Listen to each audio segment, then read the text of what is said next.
صلو علی الحبیب صلی اللہ تعالی علی محمد صلی اللہ علیہ وسلم۔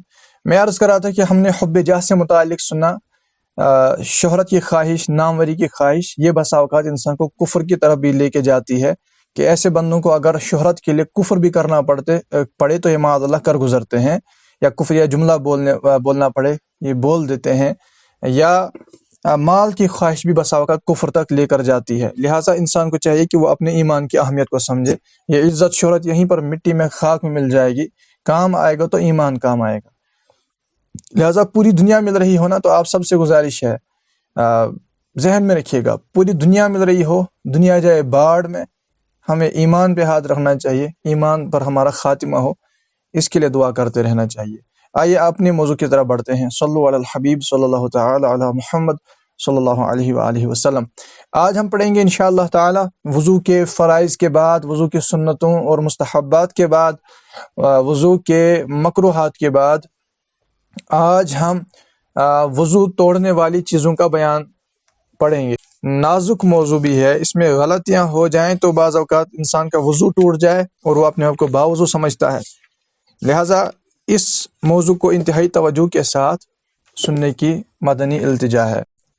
پہلا مسئلہ اس حوالے سے کہ وضو کن چیزوں سے ٹوٹ جاتا ہے۔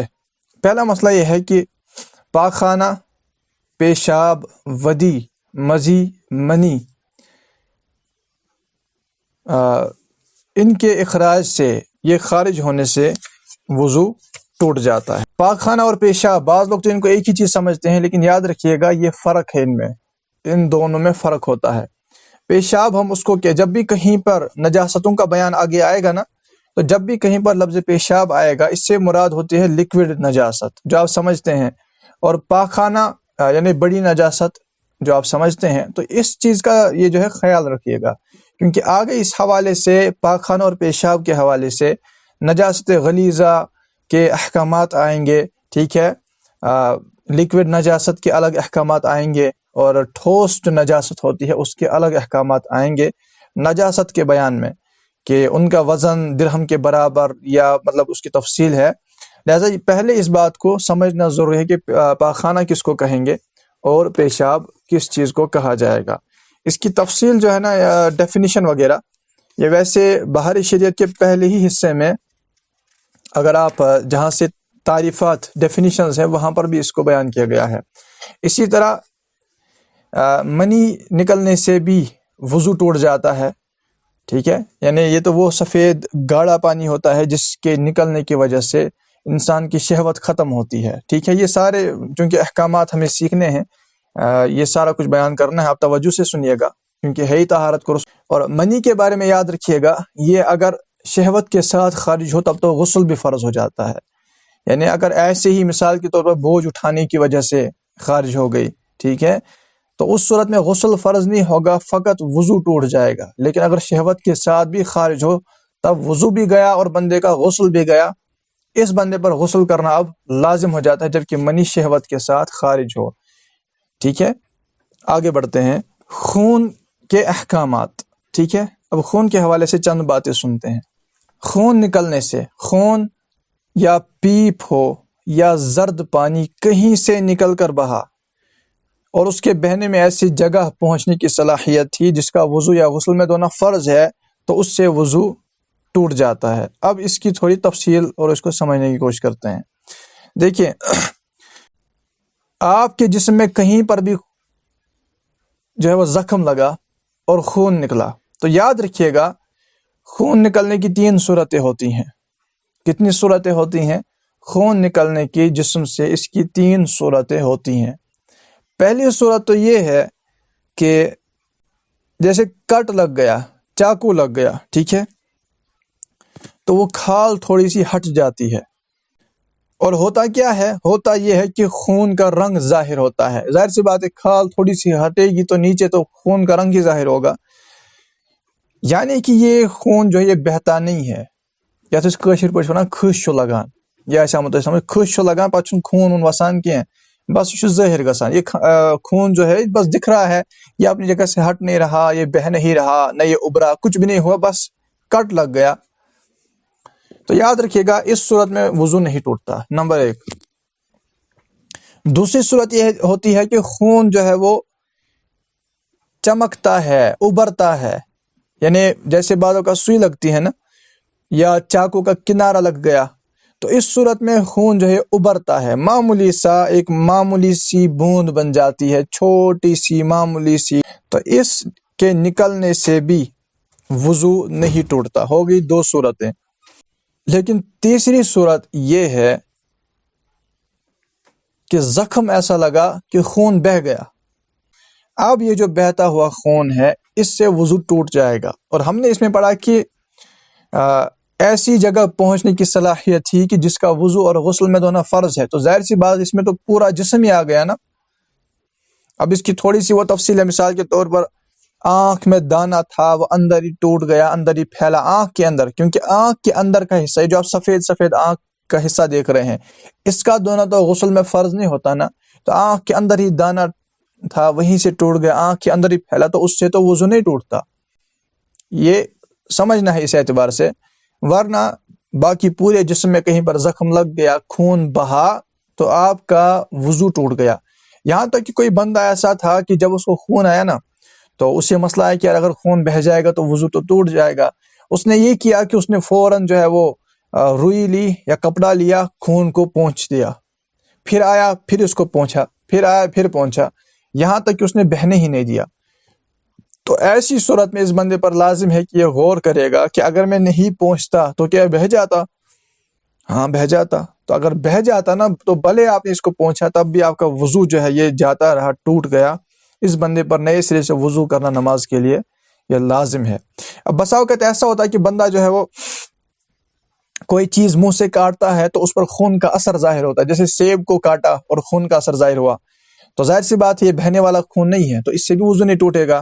یا پھر مثال کے مسواک کر لی اور مسواک پر خون کا اثر ظاہر ہوا اور وہ بہنے والا نہیں تھا، معمولی سائز پر ایک اثر ظاہر ہوا، تو اس سے بھی، یا دانت مانجے انگلی سے، یا اپنی انگلی جو ہے منہ میں رکھ لی، دانت کے پاس رکھ لی، دانت پر دبایا، جو ہے دانت سے جو ہے اپنی انگلی کو دبایا تو دیکھا کہ خون کا اثر ہے، تو ظاہر سی بات ہے اگر وہ بہنے والا نہ ہو تو اس سے بھی وضو جو ہے وہ نہیں ٹوٹتا۔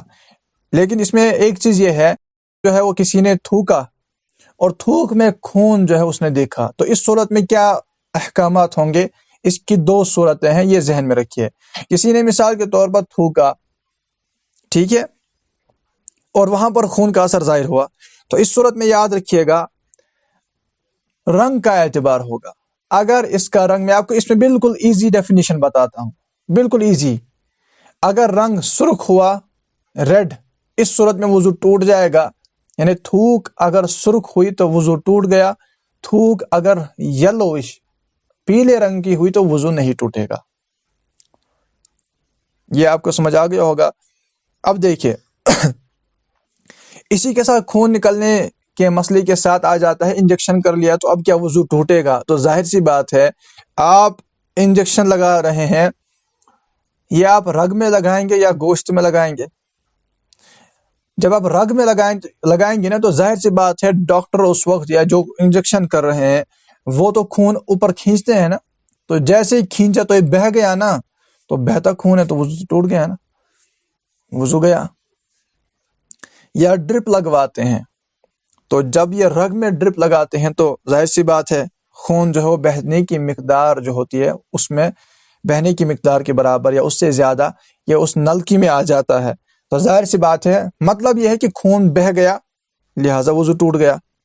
لیکن بعض اوقات اگر کسی کو گوشت میں انجیکشن لگایا گیا، وہاں سے بھی اگر خون بہنے کی مقدار میں نکل آیا تو وضو تو ٹوٹ جائے گا، لیکن بالفرض خون نہیں نکلا تو وضو نہیں ٹوٹے گا۔ گوشت میں انجیکشن لگایا، اگر خون نہیں نکلا تو وضو نہیں ٹوٹے گا۔ بالفرض رگ میں بھی لگایا اور بہنے کی مقدار میں نہیں نکلا، تب یاد رکھیے گا وضو نہیں ٹوٹے گا، کیونکہ وضو ٹوٹنے کا مسئلہ جو ہے نا یہ خون نکلنے پر ہے، انجیکشن لگانے پر نہیں ہے۔ یا ٹیسٹ کے لیے کسی نے خون نکلوایا سرنج کے ذریعے جو نکالتے ہیں، تو ظاہر سی بات ہے آپ بھی اس مسئلے کو آپ سمجھ ہی گئے ہوں گے کہ چونکہ وہ بہنے کی مقدار میں ہوتا ہے تو اس صورت میں بھی وضو جو ہے وہ ٹوٹ جاتا ہے۔ یہ ہو گیا خون کا مسئلہ، یہ ابھی آپ کو سمجھ آ گیا ہوگا امید کرتا ہوں۔ اب آگے دیکھیے، اگلا مسئلہ ہے آنکھ کی بیماری کے حوالے سے، اور یہاں پر بہت سارے غلطی کا بھی شکار ہو جاتے ہیں۔ آنکھ کی بیماری کے حوالے سے بھی تفصیل عرض کی جا رہی ہے، اس کو آپ توجہ سے سن لیجئے۔ یاد رکھیے گا، آنکھ میں اگر بیماری ہو تو آنکھ کی بیماری کے سبب جو آنسو نکلتے ہیں نا، وہ ناپاک ہوتے ہیں، نجس ہوتے ہیں، نجاست غلیظہ ہوتے ہیں، اور ان سے وضو ٹوٹ جاتا ہے۔ اس کو توجہ سے سنیے اور اچھی طرح سمجھیے۔ آنکھ میں بیماری ہے، یہ بیماری کی بات ہو رہی ہے۔ آنکھ میں بیماری ہے، بیماری کے سبب جیسے کسی کو آشوب چشم ہو گیا، یا بعض اوقات نابینا کی آنکھ سے بھی آنسو بہتے ہیں۔ غرض یہ کہ آنکھ کی بیماری کے سبب جو آنسو بہیں گے نا، وہ ناپاک ہے، ان سے وضو ٹوٹ جائے گا۔ پتہ چلا آنکھ کی بیماری نہیں ہے اور آنسو بہے تو وہ پاک ہیں۔ مثال کے طور پر آپ بائک پہ جا رہے ہیں تو ہوا سے جو ہے وہ آنسو بہتے ہیں تو وضو نہیں ٹوٹے گا۔ دوسری صورت یہ ہے کہ آپ نے جو ہے وہ پیاز کاٹے اور دھوئیں سے آنسو آئے، یا آگ جل رہی تھی دھوئیں سے آنسو آ گئے، تو یہ کسی مرض اور بیماری کی وجہ سے نہیں ہے۔ ٹھیک ہے، اس وقت جلن ہوتی ہے آنکھوں میں، یہاں پر ہم جلن کا بیان نہیں پڑھ رہے ہیں، بیماری کا بیان پڑھ رہے ہیں۔ جلن سے بھی آپ کی آنکھوں میں آنسو آ گئے تب بھی وضو نہیں ٹوٹے گا۔ اس پر دارالفتہ اہل سنت کی طرف سے جو فتویٰ جاری ہوا تھا وہ میں آپ کے سامنے مختصراً پڑھ کے سناتا ہوں۔ فرماتے ہیں کہ بعض اوقات جو ہے ان سے سوال ہوا کہ آنکھوں میں اگر الرجی ہو جس کی وجہ سے آنکھوں میں پانی آئے تو کیا وضو ٹوٹے گا، کیا وہ ناپاک ہے؟ اب دیکھیے، فرمایا کہ الرجی یہ دو طرح کی ہوتی ہے۔ ایک تو یہ کہ دھول، مٹی یا دھوئیں سے الرجی ہو گئی اور اس وجہ سے آنکھوں میں جو ہے پانی آ جائے، تو یاد رکھیے گا یہ پانی ناپاک نہیں ہے، اس وجہ سے جو ہے وہ وضو بھی نہیں ٹوٹے گا۔ لیکن دوسری طرح کی الرجی اگر لوگ مراد دیتے ہیں تو فرمایا کہ وہ یہ ہے کہ آنکھ میں بیماری ہے، مثال کے طور پر کوئی زخم ہے آنکھ میں، اس کی وجہ سے بھی زخم ہے، اب تو یہ بیماری ہے نا، زخم ہے، اس کی وجہ سے آنکھوں سے آنسو بہ رہے ہیں، وہ بھی ناپاک ہے۔ یا آشوب چشم ہے، اس کی وجہ سے بہ رہے ہیں تو وہ بھی ناپاک ہے، اس سے بھی جو ہے وہ جو پانی بہے گا وہ وضو توڑ دے گا۔ بعضوں کا زکام کی وجہ سے آنسو بہتے ہیں، تو ظاہر سی بات ہے زکام کا تعلق ناک سے ہے، آنکھوں سے نہیں ہے، لہٰذا زکام کی وجہ سے بھی جو آنسو بہتے ہیں وہ بھی ناپاک نہیں ہوتے ہیں۔ مسئلہ چل رہا ہے کہ آنکھ کی بیماری کی وجہ سے جو آنسو بہیں گے ان سے وضو ٹوٹ جاتے ہیں۔ پوچھ رہے ہیں کہ کسی کو نعت سنتے وقت رونا آ گیا، تو ظاہر سی بات نعت سنتے وقت، قرآن سنتے وقت رونا آنا یہ تو سعادت کی بات ہے، یہ کسی بیماری کے سبب نہیں ہو رہا نا، یہ آنکھوں کی بیماری نہیں ہے، لہٰذا اس وقت رونا آئے تو یہ سعادت کی بات ہے، اس سے وضو نہیں ٹوٹتا۔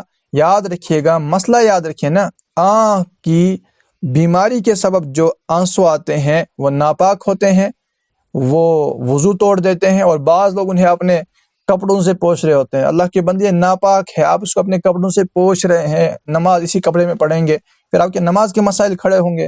لہٰذا اس طرح کا اگر کبھی مسئلہ ہو جائے تو اس وقت جو ہے احتیاط کے ساتھ اسے پوچھ لیا جائے، دوسرے رومال وغیرہ رکھی جائے، پھر اس رومال کو نماز میں بھی اپنے ساتھ شامل نہیں کرنا ہے۔ اس کے احکامات جب آئیں گے انشاءاللہ نجاستوں کا بیان اس وقت پڑھیں گے۔ اسی طرح پیاز کاٹتے وقت جو آنسو آتے ہیں ان سے بھی وضو نہیں ٹوٹتا، کیونکہ وہ کسی مرض کی وجہ سے نہیں ہے، بلکہ پیاز کاٹتے وقت جو دھواں اٹھتا ہے یا لکڑیاں جلائیں، آگ جل رہی ہے اور دھوئیں کی وجہ سے آنسو آ رہے ہیں، تو وہ بھی کسی مرض کی وجہ سے نہیں ہے۔ ٹھیک ہے، اس وقت جلن ہوتی ہے، لیکن یہاں پر مسئلہ ہے کہ مرض کی وجہ سے اگر آنسو بہیں گے تب وضو ٹوٹے گا۔ تو وہ جو پیاز کاٹتے وقت آنسو آتے ہیں یا دھواں ہے اس کی وجہ سے آنسو آ رہے ہیں، یہ کسی مرض کی بنا پر نہیں ہے، لہٰذا اس سے بھی وضو نہیں ٹوٹے گا۔ یہ ہو گیا آنکھ کا مسئلہ کہ آنکھ کی بیماری کے سبب آنسو آ گئے تو اس صورت میں جو ہے وہ وضو ٹوٹ جاتا ہے جبکہ وہ آنسو بہے۔ ٹھیک ہے، آنسو آنکھ کی بیماری کی وجہ سے آنسو آ گئے، وہ بہہ گئے، تو اس صورت میں وضو ٹوٹ جاتا ہے۔ آپ کے جسم پر کوئی دانہ تھا، وہ دانہ بہہ گیا، یا بعض اوقات وہ پھوڑا ہوتا ہے وہ بہہ گیا، تو اس کا جو مواد تھا وہ تو بہہ گیا نا، کی وجہ سے بھی وضو ٹوٹ جاتا ہے۔ وہ اس طرح کے ہوتے ہیں، آپ کو پتا ہوگا ویسے پھوڑا اس طرح کا۔ میں ایک منٹ آپ کو شیئر کر دیتا ہوں اگر سکرین سے دکھا سکا تو۔ یا آپ سکرین کی طرف دیکھیے، یہ آپ دیکھ رہے ہیں پھوڑا، یہ بہہ گیا تو اس صورت میں وضو ٹوٹ جائے گا. اس میں پھر وہ مواد بھی نکلتا ہے.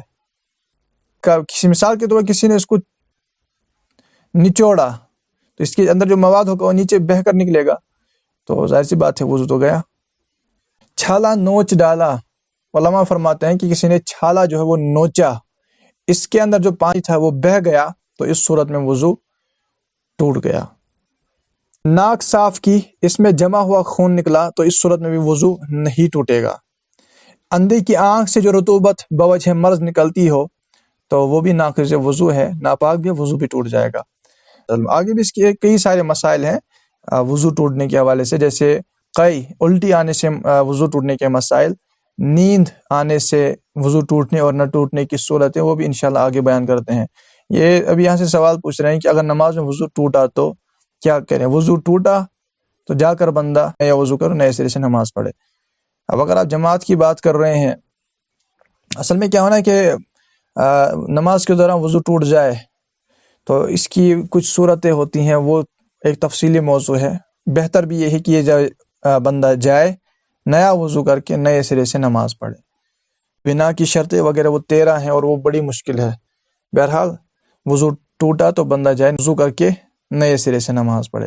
اور اگر جماعت کا مسئلہ ہے, جماعت کا دیکھیں, اگر آپ جماعت کا پوچھ رہے ہیں تو اس صورت میں اس سے جو ہے وہ جو اس کے قریبی صورت ہو کہ یہ باہر نکل سکے تو اس سائڈ سے نکل جائے. اس میں پہلا مسئلہ یاد رکھیے گا کہ بندہ جب جماعت کے ساتھ نماز پڑھ رہا ہے, اگر وہ مقتدیوں کے سامنے سے گزرتا ہے وہ گناہگار نہیں ہوتا جماعت کے دوران, کیونکہ امام کے سامنے سترا ہوتا ہے, دیوار بھی ہوتی ہے, تو امام کا سترا یہ مقتدیوں کے لیے سترا ہوتا ہے. اس صورت میں اگر بندہ مقتدیوں کے سامنے سے بھی چلے تو وہ پہلے تو وہ سامنے جانے کی وجہ سے گناہگار نہیں ہوتا, اور دوسرا یہ ہے کہ یہ دیکھے کہ سب سے زیادہ قریبی میں کس جانب سے باہر نکل سکتا ہوں, وہاں پر کھڑا نہیں رہ سکتا, اس کو کھڑا نہیں رہنا ہے بلکہ وہاں سے, ورنہ اس کی وجہ سے قطع صف ہو جائے گی. یہ کوئی صورت اختیار کر لے اور باہر نکلنے کی وہاں سے کوشش کرے. مشکل نہیں ہوتا, بس ذہن میں ہونا چاہیے. اور حکم تو اس وقت یہ ہے کہ ناک پر جو ہے وہ اپنا ہاتھ رکھے, ایسے ناک پر ہاتھ رکھے گا. ایک حکمت عرض کرتا ہوں, ناک پر ہاتھ رکھے گا. پہلے تو اب اتنا علم جن لوگ پڑھتے نہیں ہیں, ورنہ ظاہر سی بات ہے لوگ اس سے یہ سمجھ جاتے تھے کہ اس بندے کا وضو ٹوٹا ہے, ہم نے جگہ چھوڑنی ہے, تو تھوڑا سا وہ سرک جاتے. اگر اتنے عقل مند ہوں, جاننے والے ہوں, تو ان کو پتہ ہے کہ یار اس بندے کا وضو ٹوٹا, اسی لیے ناک پر ہاتھ رکھیے. ایسی ہنسی مذاق کھیل نہیں کر رہا کہ یہ سامنے سے گزر رہا ہے, بیچارے کا وضو ٹوٹا ہے, وضو کرنا ہے, تو تھوڑا سا سرک جائیے, یہ بیچارہ پیچھے نکلے گا, نماز پڑھے گا. تو پہلے تو آج اتنا علم دین ہے نہیں لوگوں کے پاس, کیا کریں.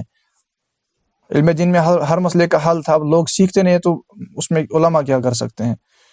اگر چھوٹا بچہ پیشاب کرے کپڑوں کے اوپر تو کیا وضو ٹوٹ جائے اور مسجد میں جا سے, چھوٹا بچہ ہو یا بڑا ہو, پیشاب ناپاک ہے, نجاست غلیظہ ہے. چھوٹے بچے نے آپ کے کپڑوں پر پیشاب کیا, آپ کا وضو تو نہیں ٹوٹے گا لیکن کپڑا ناپاک ہو گیا. اس کپڑے کو لے کر آپ مسجد میں کیا کرنے جائیں گے؟ اگر نماز پڑھنی ہے تو اگر نجاست غلیظہ یعنی جو پیشاب کیا وہ تو نجاست غلیظہ ہے, اگر درہم سے زیادہ آپ کے کپڑے پر پھیلا ہے تو کیا کرنے جائیں گے آپ؟ پہلے کپڑا پاک کر لے یا نیا کپڑا پہن کر نماز کے لیے جائیں, کیونکہ اس والے کپڑے پڑھنے کے تو نماز نہیں ہوگی. اب یہ بتا رہی کہ عصر کی نماز قضا ہو گئی, وطر سے پہلے پڑھیں, کیا کرے؟ دیکھیے پیارے بھائی, اس میں مسئلہ یہ ہوتا ہے کہ جس کی نماز قضا ہو گئی, مثال کے طور پر عصر کی نماز قضا ہو گئی, ٹھیک ہے, اب مغرب کا وقت شروع ہو گیا, تو اس بندے نے یہ دیکھنا ہوتا ہے کہ یہ بندہ پہلے کیا دیکھا جاتا ہے کہ یہ صاحب ترتیب, استغفر اللہ, پہلے یہ دیکھا جاتا ہے کہ یہ صاحب ترتیب ہے یا نہیں. صاحب ترتیب اگر ہوگا تو اس پر لازم ہوتا ہے کہ پہلے یہی عصر نماز پڑھے گا, اس کے بعد مغرب ادا کرے گا. صاحب ترتیب اگر پہلے یاد ہوتے ہوئے مغرب پڑھے گا, اس کی مغرب نماز ادا نہیں ہوگی. اب صاحب ترتیب کون ہوتا ہے؟ جس کی 6 نمازوں سے کم قضا ہوئی ہوں, اور آج کل شاید ہی کوئی لوگ ہوتے ہوں گے جن کی 6 سے کم قضا ہوں. ہو سکتا ہے کہ ہوں گے, میں نہیں کہہ رہا, انکار نہیں کر رہا, لیکن لوگوں کی حالات دیکھ کر پتہ چلتا ہے. اب عمومی اعتبار سے جو لوگوں کی حالت ہیں, معاذ اللہ کی نمازیں ان کی عمر بھر کی قضا ہیں, کئی سالوں کی قضا, یعنی 6 نمازیں یا اس سے زیادہ اس کی قضا ہے. اس بندے کے لیے یہ حکم ہے کہ وہ اگر یاد ہوتے ہوئے پہلے مغرب ادا کر رہا ہے اس کے لیے جائز ہے, اس کے بعد عصر کی قضا کر رہا ہے, بالکل اس کی وہ عصر کی قضا وہ اس وقت پڑھ سکتا ہے. اسی طرح پھر مسئلہ عشاء کا ہو گیا کہ صاحب ترتیب نہیں ہے, یعنی مثال کے طور پر اس بندے پر 10 نمازیں قضا ہیں یا بعض کی سالوں کی نمازیں قضا ہیں, تو یہ اگر جو ہے وہ عصر کی قضا یاد ہوتے ہوئے عشاء پڑھ رہا ہے پڑھ سکتا ہے، وطر پڑھ رہا ہے تو پڑھ سکتا ہے، وطر کے بعد یہ قضا کرنا چاہے تو بالکل کر سکتا ہے، ٹھیک ہے۔ اس میں یہ تھوڑی سی تفصیل ہے۔ صاحب ترتیب ہو سکتا ہے اس طرح کچھ سمجھ نہ آیا ہو، مجھے یاد دلائے گا کوئی اسلام بھائی، میں گروپ میں اس کی ویڈیو مفتی قاسم صاحب دامت برکات اللہ علیہ کی شیئر کرتا ہوں، وہاں پر آپ کو انشاءاللہ اس سے سمجھ آئے گا۔ صلو علی الحبیب صلی اللہ تعالی علی محمد صلی اللہ علیہ وسلم۔ آج میں اتنا ہی رکھتا ہوں کیونکہ یاد بھی رہنا چاہیے۔ کل انشاءاللہ آگے کے مسائل جیسے قے وغیرہ سے وضو ٹوٹنے کے مسائل اور نیند آنے سے مسئلہ کیا ہے۔ آپ بعض لوگ سمجھتے ہیں کہ نیند آنے سے مطلقاً وضو ٹوٹتا ہے، تو یاد رکھیے گا نیند آنے سے وضو مطلقاً نہیں ٹوٹتا۔ نیند آنے کی کچھ صورتیں ہیں جن سے وضو ٹوٹتا ہے، اور کچھ صورتیں وہ ہیں کہ اگر اس طرح سوئے گا نا وضو نہیں ٹوٹے گا۔ اگر کہیں درہم سے کم پیشاب کے قطرے لگ گئے، پھر کپڑا سوکھ گیا، پھر اگر وہی کپڑے کی جگہ گیلی ہو گئی تو کیا حکم ہے؟ ظاہر سی بات ہے، ناپاک تھا گیلا ہو گیا تو ناپاک ہی ہے نا، وہ تھوڑی پاک ہو جائے گا۔ گیلا ہونے سے کپڑا پاک نہیں ہوگا، اور وہ گیلا کپڑا آپ کے جسم سے لگ گیا تو آپ کا وہ ظاہر سی بات ہے، اگر وہی حصہ آپ کے جسم پر لگ گیا تو ناپاکی لگی نا آپ کے جسم پر۔ عرض کیا تھا کہ آج آپ امیر اہل سنت کا عملی طریقہ وضو کا دیکھیں گے، تو کیا کسی اسلام بھائی نے دیکھا ہے؟ درہم سے کم ہو یا کیا ہو، درہم سے کم ہے اور وہ نجاست وہ جو ہے وہ گیلا ہو گیا تو نجاست تو ہے نا، وہ درہم سے کم ہونے کا مطلب یہ نہیں کہ کپڑا پاک ہے۔ کسی کے کپڑے پر ایک قطرہ بھی نجاست لگ گیا، کپڑے کا وہ حصہ تو ناپاک ہوا نا، وہ پھر الگ احکامات ہے کہ درہم سے کم ہے تو پھر نماز ہوتی ہے، ٹھیک ہے، درہم کے برابر ہے، نجاست غلیظہ کی بات کر رہا ہوں، درہم کے برابر ہے تو نماز واجب الاعادہ ہے، درہم سے زیادہ ہے تو نماز ہوگی نہیں، وہ تو نماز کا مسئلہ ہے۔ لیکن کپڑے کی بات کریں کہ یار ایک قطرہ لگنے سے بھی کیا کپڑا ناپاک ہوگا، تو کپڑے کا وہ حصہ تو ناپاک ہوگا نا، وہ سوکھ گیا تو سوکھنے سے وہ تھوڑی پاک ہوگا۔ اب وہی حصہ گیلا ہو گیا تو ظاہر سی بات ہے یہ ناپاک حصہ پھر سے گیلا ہوا، وہی حصہ آپ کے جسم پر لگ گیا تو اس کو بھی اگر وہی لگا جو ناپاک تھا تو جسم کے جس حصے پر لگا وہ حصہ بھی تو ناپاک ہی لگی ہے نا۔ ماشاءاللہ بہت سونے جو ہے وہ امیر اہل سنت کا عملی طریقہ دیکھا ہے وضو کا، ارشد احمد نے بھی، میر داؤد بھائی نے بھی، اور عادل اتاری نے بھی۔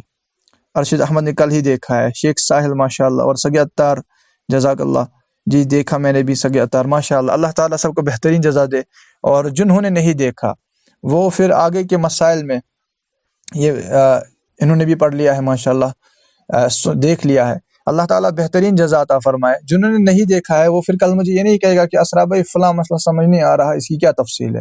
میں نے آپ کو عرض کیا تھا کہ وضو کے پریکٹیکل انشاءاللہ آپ کو کل غسل کے مسائل میں فائدہ دیں گے۔ محنت آپ تک ہے، محنت آپ نہیں کریں گے تو اس سے پڑھانے والا کیا کرے گا؟ پڑھانے والے پر جتنی محنت لازم ہے وہ تو ہو سکتا ہے کہ کرتا ہو، لیکن پڑھنے والے نہیں کریں گے تو اس میں پڑھانے والا کیا کرے گا؟ ہمیشہ طلباء کرام پر، اسٹوڈنٹس پر بھی کچھ ذمہ داریاں ہوتی ہیں، اور بہت ذمہ داریاں ہوتی ہیں، اگر وہ ادا کریں گے نا آپ انشاءاللہ بہترین طور پر مسائل سیکھیں گے۔ اور ابھی ہو سکتا ہے کہ آپ کو فلاں مسئلہ سمجھ نہیں آیا، فلاں جگہ جو ہے وہ رہ گیا، آگے آپ دیکھیں گے وہ مسائل کیسے آپ کو سمجھ آتے ہیں اور کتنا یہ شریعت کے معاملات یعنی احکامات پر آپ کو عبور حاصل ہوگا انشاءاللہ تعالی۔ بس سمجھنے کی کوشش کیجئے۔ صلو علی الحبیب صلی اللہ تعالی علی محمد صلی اللہ علیہ وسلم۔ اللہ تعالیٰ سب کو بہترین جزا عطا فرمائے۔ ہماری کلاس کی ٹائمنگ پوری ہو چکی ہے، جزاک اللہ خیرہ۔ السلام علیکم ورحمۃ اللہ وبرکاتہ۔